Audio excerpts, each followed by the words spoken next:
Oi, pessoal. Bom dia, boa tarde, boa noite. Não sei quando vocês verão essa aula. Alguns alunos pediram para que eu gravasse uma aula em vez de mandar o texto escrito.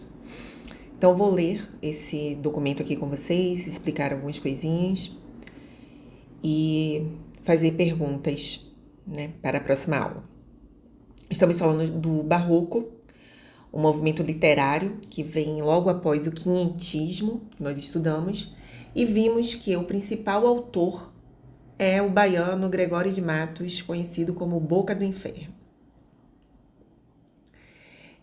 O movimento literário do Barroco surgiu entre dois grandes modos de pensar. Nós já falamos sobre isso.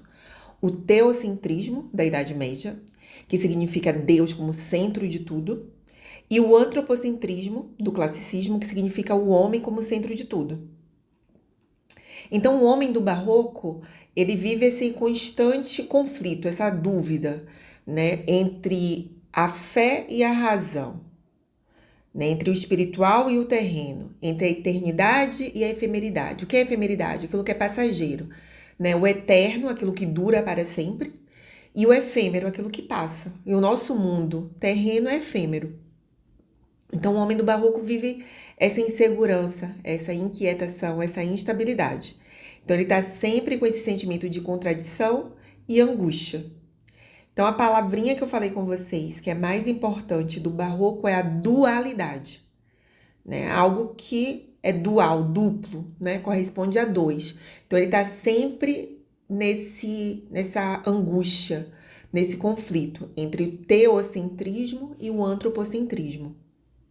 Então, o homem do Barroco vive uma angústia.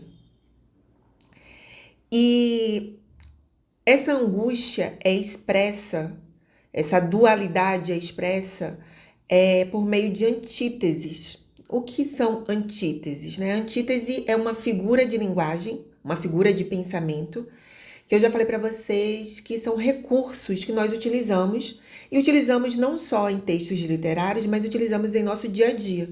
Então, por exemplo, quando a gente quer mostrar um exagero, utilizamos hipérboles. Então, a gente, quando espera muito, a gente pode falar assim, esperei séculos. Ninguém vai questionar, ninguém vai falar assim, como assim séculos? A gente sabe que esperou por muito tempo. Esse muito tempo são algumas horas, alguns minutos, algumas horas. Mas nós utilizamos esse exagero para expressar essa questão de que a espera foi longa. Ou dizemos, estamos morrendo de fome. Quem está morrendo de fome, geralmente, nem consegue falar direito. Então, para a gente falar que está com muita fome, a gente utiliza a figura de linguagem que chama-se hipérbole, que é o exagero.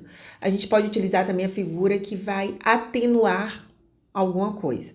Alguém morre, vamos falar com uma criança e não queremos falar sobre queremos falar sobre a morte, mas não queremos falar a palavra morte. Então, a gente fala, vira uma estrelinha. A gente está usando uma figura de linguagem para atenuar.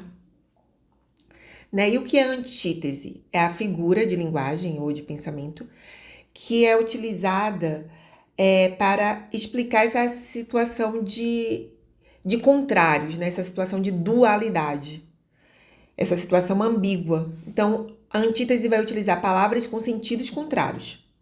Né? O termo antítese tem origem no grego, o seu significado vem de resistência ou oposição.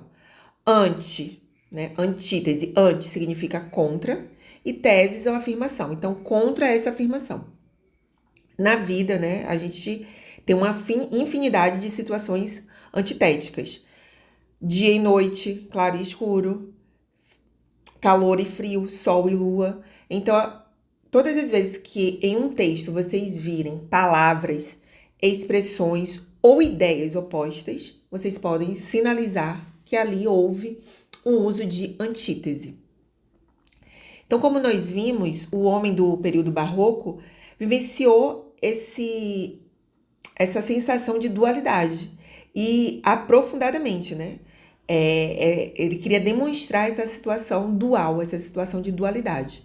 Sobre as sensações do homem barroco e as relações ambíguas, Gregório de Matos escreveu um poema com teor filosófico. Então, a gente já viu que ele usa a sátira, né, para falar mal de algumas pessoas, falar mal de políticos, de nobres, de religiosos, mas ele não somente escreveu poemas satíricos, ele escreveu outros tipos de poemas. Nós vamos ler um poema que é um poema filosófico, que vai mostrar muito bem essa questão do uso da antítese, para mostrar essa questão do conflito que o homem barroco sente. A instabilidade das coisas do mundo. Nasce o sol e não dura mais que um dia. Depois da luz se segue a noite escura. Em tristes sombras morre a formosura. Em contínuas tristezas a alegria. Porém, se acaba o sol, por que nascia? Se é tão formosa a luz, por que não dura? Como a beleza assim se transfigura, como o gosto da pena assim se fia. Mas no sol e na luz falte a firmeza, na formosura não se dê constância e na alegria sinta-se tristeza. Comece o mundo, enfim, pela ignorância, e tem qualquer dos bens por natureza, a firmeza somente na inconstância. Então, o que é que nós vemos aqui nesse poema? Nesse poema, na primeira estrofe, ele vai mostrar que o mundo é instável. O sol dá lugar à noite, a beleza se transforma em sombras, a alegria é sucedida por tristezas. Na segunda estrofe, ele faz perguntas, mas são perguntas retóricas. Ele não chega a responder, nem espera uma resposta. Ele está questionando por que as coisas belas existem se elas vão desaparecer ou se transformar. Ele está angustiado, né? Ele está inconformado diante dessa brevidade da vida. A vida termina, a vida acaba. O desejo humano de permanecer. Ele quer viver nesse mundo, mas quer viver nesse mundo para sempre. Ele não quer que esse mundo seja passageiro. Ele quer que o mundo seja um mundo permanente. E ele sofre quando ele tem essa consciência da perda, né? Ele fala aqui, ó, que o mundo começa pela ignorância. E ele passa a ter o conhecimento, né, dessa brevidade da vida. E ele fica angustiado com isso. O homem barroco ama o mundo, deseja a beleza e o prazer, mas sofre porque sabe que tudo vai se desfazer. Surge o conflito entre o apego material ao sensível, à luz, à beleza, e a consciência, né? O saber que isso tudo é passageiro. Na terceira estrofe, ele começa a refletir e meio que aceitar que o mundo é assim mesmo. Um mundo que vivemos é instável. Não importa o quão belas e grandiosas sejam as coisas, elas vão ou mudar, né, transfigurar, mudar ou desaparecer. E a conclusão, que acaba sendo um paradoxo, é que a única coisa que é certa, que é constante, é a incerteza, é a inconstância. Então, o que é que nós vemos aqui? No poema A Instabilidade das Coisas do Mundo, Gregório de Matos apresenta uma ideia muito importante do barroco. Nada é permanente nesse mundo terreno.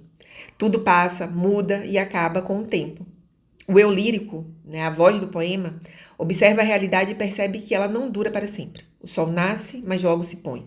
A luz desaparece, dá lugar à escuridão. A beleza se perde, a alegria acaba e se transforma em tristeza. A nossa vida é assim, né? A gente não fica feliz para sempre. Nem todos os dias são felizes. A tristeza chega, mas também nem todos os dias são tristes. Assim como o dia termina, a juventude também passa, assim como a luz se apaga, a felicidade não é eterna.